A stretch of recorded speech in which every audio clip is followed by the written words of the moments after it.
O Trump e o Elon Musk querem fechar o Ministério da Educação, o Department of Education, lá nos Estados Unidos, e já estão fazendo isso, 50% dos funcionários foram demitidos, e a meta é explícita, é fechar mesmo 70 bilhões de dólares que vão ser facados e devolver educação para os estados e municípios. Essa é 100% a decisão correta e mais coisa tem que ser feita.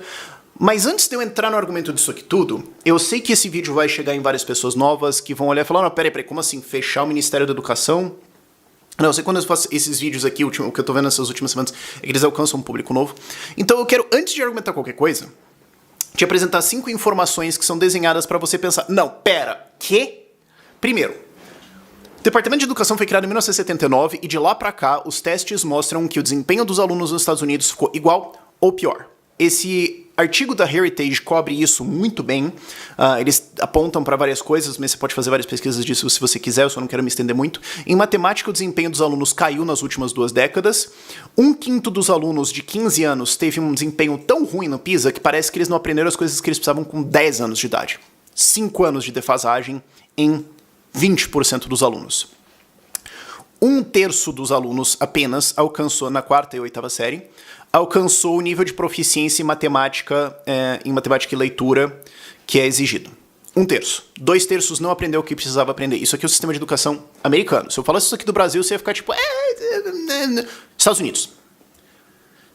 Segundo. E esse artigo também eu quis colocar aqui, porque assim, é um artigo de 2013 falando a mesma coisa. Tipo assim, há 20 anos o negócio está estagnado. Então, quer dizer, há 11 anos atrás estava estagnado há 20 anos. Não é uma notícia nova. Segunda notícia. Na Nigéria, teve um estudo de usar ChatGPT na sala de aula para facilitar o aprendizado dos alunos. E não só isso melhorou o aprendizado, especialmente das mulheres, das meninas, e isso desenvolveu nos alunos, inclusive, a habilidade e a vontade, o gosto de ir atrás de informações, dados. O desempenho acadêmico deles foi tal... O desvio padrão foi tal que ele é equivalente a 2 anos de aprendizado em 6 semanas. Terceiro dado. Um pouco depois ali dos lockdowns e tudo mais, né, que a gente está em 2023, teve um boom de homeschooling nos Estados Unidos, onde negros começaram a praticar homeschooling numa porcentagem muito alta. Por um bom tempo foi o grupo étnico que mais proporcionalmente praticava homeschooling. Se eu pedisse pra você assim, qual que você acha que é o grupo étnico que mais pratica homeschooling nos Estados Unidos? Se eu falasse em 2023 ou 2024 pra você. Certamente todo mundo ia responder assim, brancos racistas do Tennessee. Não, negros. E a principal razão que esses pais citavam para tirar os seus filhos da escola e educar em casa foi discriminação. Meu filho era discriminado, meu filho era excluído, meu filho tomava punições demais, ninguém investia nele, ninguém acreditava nele e tudo mais, então eu tive que eu mesmo resolver. 2023, galera. Isso aqui não é 2020, 2021, 2023. Já tinha tudo aberto. E ainda assim, várias famílias, uma porcentagem muito significativa falou, desisto. Devolve aqui que eu mesmo faço. According to census data, de acordo com os dados do censo, o número de casas de famílias de negros fazendo homeschooling subiu de 3,3% para 16% no fim de 2020. Claro, depois caiu, mas só para vocês terem uma noção, a proporção de crianças em homeschooling subiu de 2,8 para 5,4. O dele subiu de 3,3 para 16. Quarto. Esse pesquisador, James Tooley, entrou em favelas na Índia e descobriu que lá dentro tinha escolas ilegais e clandestinas que estavam fazendo educação privada, cobrando, para crianças que estavam dentro dessas favelas. E depois ele viajou o mundo e descobriu que favelas pelo mundo inteiro têm isso. E quando ele testou academicamente essas escolas contra as escolas públicas similares da região, elas ganharam. E a tese dele, ao longo desse livro... não tão extenso assim, 318 páginas, não é tão extenso assim, é que, mas quem que vai educar os pobres se não fosse o Estado? Eles mesmos. Eles já fazem, já está funcionando, já roda e já é melhor. Esse problema está resolvido. Ponto final. E quando ele começou a apresentar essa tese, pesquisadores de educação falaram para ele, cara, para de apresentar esses dados, está ficando desconfortável. Para, fica quieto. E quinto, Brian Kaplan, que é um libertário anarcapitalista, fez esse estudo, onde ele faz uma pergunta relativamente simples. Quanto da renda de alguém formado, pode ser no ensino médio, numa faculdade, etc., vem de o que você aprendeu no seu curso versus o que o seu diploma sinaliza. Quer dizer, você simplesmente tem um pedaço de papel.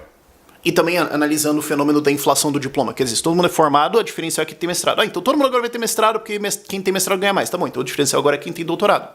Você só inflacionou o diploma. E ele descobre que é alguma coisa ao redor de 70%. 70% do ganho de um aluno vem de coisas que não tem nada a ver com o que ele aprendeu. O que cria a tese dele de que, assim, todo mundo, e ele fala isso em todas as entrevistas, praticamente todo mundo concorda que a gente precisa gastar mais com educação, e a minha resposta é não, a gente precisa gastar menos, muito menos. Boa parte do que a gente está fazendo não tem nenhuma utilidade, a gente só está fazendo o pessoal perder tempo e inflacionando diploma. Isso posto, fechado o departamento de educação. Como eu falei, eu queria colocar esses dados aqui porque eu sei que isso aqui vai chegar num público novo e as pessoas não sabem disso. Todo mundo concorda que tem que gastar mais com educação, que tem que ter mais... Não. O problema principal da educação, e não é só no Brasil, na Europa varia, mas nos Estados Unidos isso acontece muito, mas no Brasil acho que é muito exemplo isso. A gente não está realmente tentando melhorar a educação. A gente está tentando salvar o sistema atual e fazer ele ficar mais eficiente, o que é muito diferente. O que a gente tem no sistema atual hoje? Nos Estados Unidos é muito assim, no Brasil é muito... Nos Estados Unidos é muito mais livre, porque tem homeschooling e tudo mais, mas tem isso em grau, o Brasil é muito forte isso. Um bando de políticos que não tem nada a ver com nada, decide como é que vai ser o sistema de educação. O que eles ganham se o sistema for bom ou ruim? Nada. Inclusive, se o sistema for bom, eles perdem, porque os eleitores vão ter novas ideias e mudar suas vontades, e eles vão ter que se adaptar. Eles, políticos, vão ter que se adaptar. Então, na verdade, é contraprodutivo para os políticos que os seus eleitores ganhem mais informação. Depois, eles passam esse sistema para professores e diretores e falam, implementem. E esses diretores e professores têm muito pouca autonomia em alterar isso ou criar alguma coisa nova. Você continua com aquele modelo de uma sala de aula, com um professor, uma audiência cativa, e a ideia é ficar tentando fazer pequenas calibragens nisso para tentar fazer o negócio ficar um pouquinho melhor. O Departamento de Educação dos Estados Unidos gasta 70 bilhões de dólares por ano com isso, e o que eles conseguiram, como eu mostrei aqui, foi, na melhor das hipóteses, nada. O caso base é que, na verdade, piorou. E por isso vem a ideia de fechar o Departamento de Educação. Quer dizer, tirar isso da mão do governo. Não vai ser mais o governo que vai atrás de como a gente vai melhorar a educação, de como a gente vai desenvolver. Não. A gente vai passar isso para os estados e para os municípios para eles inovarem e colocar mais liberdade para as escolas e para os diretores também. Esse é o típico argumento que quando eu faço, até a galera de esquerda olha e fala, mas eu concordo com isso. Eu já ouvi muita gente de esquerda me falando isso. Putz, concordo com o ANCAP. Quem deveria ter liberdade de criar, quem deveria estar criando sistemas de educação, não é políticos, não é o departamento de educação. Não é um bando de funcionário público trabalhando a repartição. São professores, diretores, pais, famílias e alunos. E isso resultaria na criação de dezenas de milhares de sistemas diferentes. Eu acho que 50% deles imediatamente já não daria certo e no fim das contas, depois de 1 ou 2 anos, 90% deles morreria, mas isso é a consolidação de qualquer indústria ou criação de qualquer produto. O fato é que depois de 1 ou 2 anos, a gente pegaria as 10% melhores ideias, refinaria isso e, no fim das contas, a gente teria centenas de ideias, provavelmente, de sistemas diferentes, que atendem crianças diferentes, que atendem populações, realidades, visões, demandas diferentes, e todos eles funcionam muito bem, porque você tem abertura nessa inovação. Não é o que existe quando você tem um MEC, quando você tem um Department of Education que está dizendo como é que vai ser a educação, como é que vai ser os standards, o que a gente vai buscar, o que a gente vai avaliar, como é que vai ser, e especialmente no governo federal. No caso dos Estados Unidos, a população acho que quase o dobro do Brasil, mas mesmo no Brasil, 200 milhões de pessoas, realidades extremamente diferentes. Qual que é a capacidade desse... Mesmo que sejam pessoas bem intencionadas, eu não estou nem entrando numa hipótese aqui de doutrinação, que eu acredito que tem, mas mesmo eu não preciso dela para fazer o meu argumento. Mesmo que sejam pessoas com boas intenções, quantas pessoas você precisaria para entender todas as realidades diferentes e criar todos os sistemas diferentes e implementar e acompanhar isso? Isso é insano, isso não é possível. Então, eu fico feliz de ver isso. Eu fico muito feliz de ver essa ideia de vamos acabar com essa centralização de educação e devolver isso para os pais e famílias. Isso já emenda com outro vídeo que eu quero fazer mais para frente, eu não tive tempo para fazer essa busca aqui, mas já fica a promessa porque eu acho que ele é muito legal, que é, já se sabe dentro da pesquisa acadêmica que a maior parte do resultado acadêmico de desempenho de um aluno não tem a ver com a escola ou com a sala de aula, tem a ver com outros fatores. Tem a ver com fatores socioeconômicos e tem a ver muito com como que os pais e famílias educaram essa criança. Que hábitos eles colocaram. O que eles colocaram. Eu quero fazer um vídeo só sobre esses estudos. Analisando quanto que os professores impactam, como é que... Isso é outra coisa, ok? Mas o fato é que a gente já sabe disso. Mas puramente essa ideia de assim, o governo vai educar as pessoas, o Estado vai educar as pessoas, primeiro, já deveria levantar uma certa suspeita, porque não existe governo no Estado, existe políticos. Isso aqui deveria ser entendido como políticos deveriam educar as pessoas, políticos deveriam educar os pobres. E daí quando você olha pra essa frase, você já fala, não, aqui eu acho que eu já comecei a entender o problema dessa ideia. Mas isso leva a um problema ainda mais profundo, que é o que eu chamo aqui largamente de terceirização moral. Que é quando as pessoas pensam, bom, se é o trabalho do governo promover a educação, não é o meu trabalho como pai. E eu tenho certeza que vários de vocês não pensam assim. E eu tenho certeza que muitas pessoas que vocês vão conversar não pensam assim. Agora, isso vai entrando na cultura com o tempo. Essa ideia de, assim, nós precisamos melhorar a educação, nós precisamos fazer com que as crianças aprendam melhor e tudo mais. Então o que a gente deveria fazer? Cobrar os políticos, votar, criar um Ministério da Educação. Que tal desenvolver o hábito de ler em casa você como pai ou mãe e colocar isso no seu filho? Que tal estar presente na educação dele? Que tal incentivar? Que tal não espancar ele quando ele vai mal numa prova, fazendo com que ele tenha medo da escola? Que tal práticas parentais melhores? Que tal pensar em que exemplos de pessoa ou ambientes você pode levar a ele e inserir o seu filho, sua filha, que vão estimular ele a aprender e estar interessado por ciência e conhecimento? Porque certamente a escola não vai fazer isso. A noção de que a escola vai fazer isso é ridícula, desculpa. A gente para de pensar ativamente como é que nós vamos fazer isso. E, como eu falei, ou seja, tem uns estudos que apontam que o principal é o que está da porta da escola para fora, não para dentro. Tirar isso da mão do Estado, volta esse holofote para o que os pais e as famílias vão fazer. Que é onde deveria estar. Isso vai ser discutido aqui no Brasil? Não sei. Acho que a direita ainda está muito ocupada brigando internamente, claro, sempre. E também discutindo o negócio das tarifas ou da guerra da Ucrânia e tudo mais, que obviamente são assuntos extremamente importantes, não estou reduzindo eles. Mas isso aqui é o futuro, cara.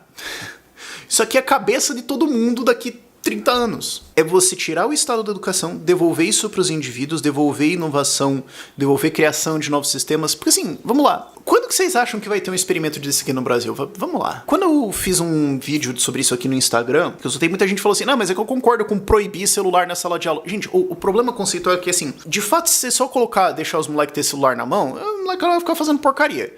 Agora, primeiro que isso deveria fazer você se perguntar onde é que eu errei.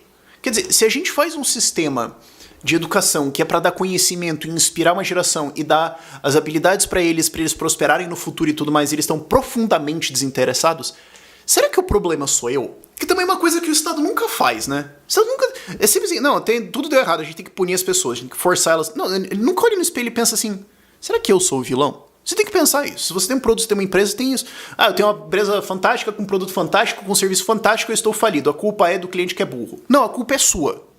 Em alguma coisa na sua empresa você fez cagada, conserte, melhore. A mesma coisa tem que ser pensado sobre educação, para começo de conversa. Se todo mundo tá profundamente desinteressado, você já tem um problema aí. Eu não tô falando assim, só solta o celular. Tô falando de solta o celular da sala de aula, deixa o pessoal usar, tudo mais. Eu tô falando assim, e se a gente começasse a testar, usar os celulares com os alunos, com acesso à internet, com o ChatGPT, com alguma IA para ajudar no aprendizado, para desenvolver atividades, a gente ensinar eles a usarem isso. Mas vai ser difícil, não? Tá. Você sabe qual vai ser a primeira reclamação? A primeira reclamação vai ser sindicato professor aparecendo falando que isso aqui vai acabar com o emprego de professor. E a minha resposta vai ser, e daí se acabar? É pra gente proteger o emprego de professores ou é pra gente melhorar o ensino? O objetivo disso aqui tudo é proteger o sistema atual ou ensinar as crianças? Aí nós já temos um problema. Mas quando você vai ver esse tipo de experimento? Você não vai. Porque o reflexo não é o reflexo da política brasileira, de o senso comum das pessoas, inclusive muita gente de direita concordaria com isso, não é de falar assim, vamos tentar inovar isso. É tipo, não, tem esse celular, ele disrupta o que é, ele está atrapalhando por joguinhos, etc. O que tem na sala de aula agora, então a gente tem que tirar isso para manter o sistema anterior. A gente não pode olhar para isso e pensar assim, não, mas como é que a gente olha para criar uma coisa nova aqui? O que também é um problema do sistema de educação, vocês percebem isso? Se você não é capaz de pensar aonde está o problema, fazer um diagnóstico adequado e usar novas ferramentas para resolver uma coisa, mas em vez disso você insiste numa coisa que não funcionou, você percebe que o sistema de educação falhou.